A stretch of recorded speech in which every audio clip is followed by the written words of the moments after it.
This is the Sony 50mm 1.4. I'm gonna be reviewing this lens in this video, what's good about it, what's not good about it. But before we head into the basic review, I want to show you a video that I shot just on this lens and the Sony FX6. Check it out.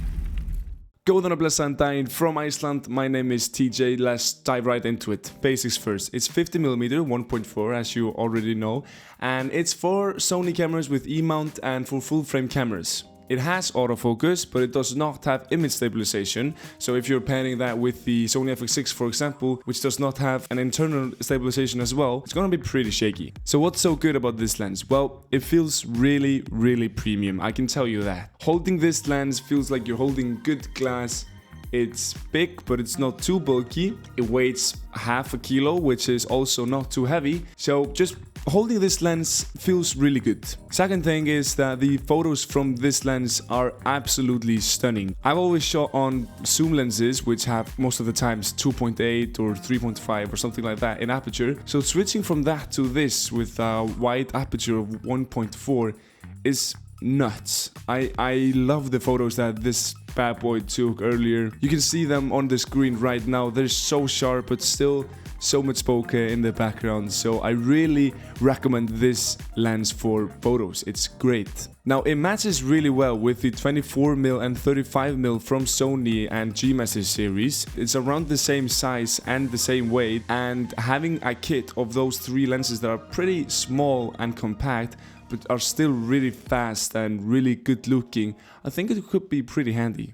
Bokeh on this lens is stunning. I took both portrait pictures and action pictures, and it works perfectly with both of these types of shots. Here's an example of a portrait that I took of my friend. You can just see how beautiful these colors and the sharpness, but still the bokeh is in it.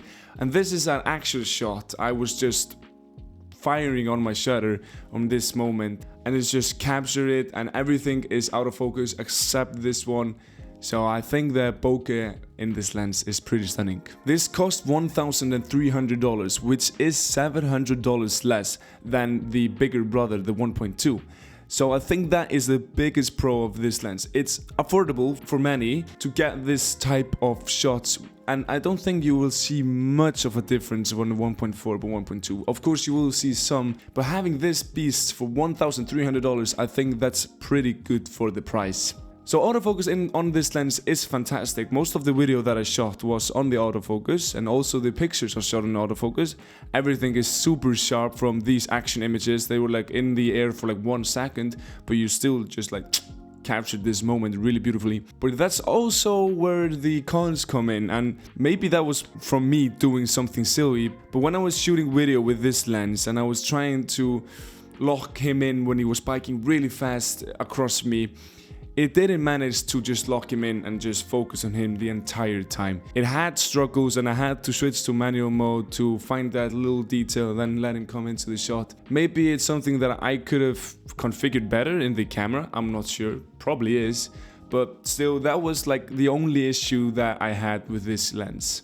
The highlights of this lens also were a bit problem sometimes when I was shooting into the sky. I like to shoot into some light and have gloomy highlights, but sometimes I felt they were attacking his face and his body a little bit too much. But maybe that was just the sun coming in or the sky really being blown out right there. Most of the times it was absolutely beautiful. The third thing that this is lacking is the image stabilization. It would be cool to have that on this lens. Unfortunately, it's not. And I have the FX6, which does not have internal image stabilization, so it would be nice to have a lens that does, but it's still no worries. I don't think my shots were that shaky. Now, who's it for? Well, just everybody that wants to pick up a 50mm at a cool price point, like $2,000 for the 1.2, $1,300 for the 1.4. I think it's a no-brainer going for this lens aside for the other one. If you're a portrait photographer, like a wedding one or just headshots or something, this would probably be your first lens to pick up if you don't already have the bigger brother. But if you're looking into that type of gigs and you're looking for a 50mm, this is fantastic. And the third thing is that if you're a videographer and you are shooting lots of like beauty commercials, let's say this thing that I shot with Greta was for a bike company, it would be perfect for this type of commercial. You're just using this lens, you're just focusing on finding your frame, going left to right, let the autofocus do its job, and you just have it real wide open and you're just looking for these beauty shots. I got so many beauty shots with this lens, so I really do recommend it. Shout out to Origo, a company here in Iceland that's loaning me this lens. This is not sponsored, I do not get any money from doing this video. Now that's it for today's video.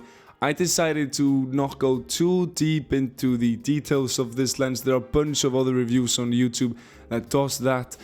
I just wanted to make it more personal, like just how it feels to hold this lens and shoot with it. I really do recommend it. I have it linked down in the description below. I do not get any money from doing this video, but I do get money if you purchase it through this link. So keep that in mind. Thank you guys so much for watching, and I'll see you guys in the next video. Peace.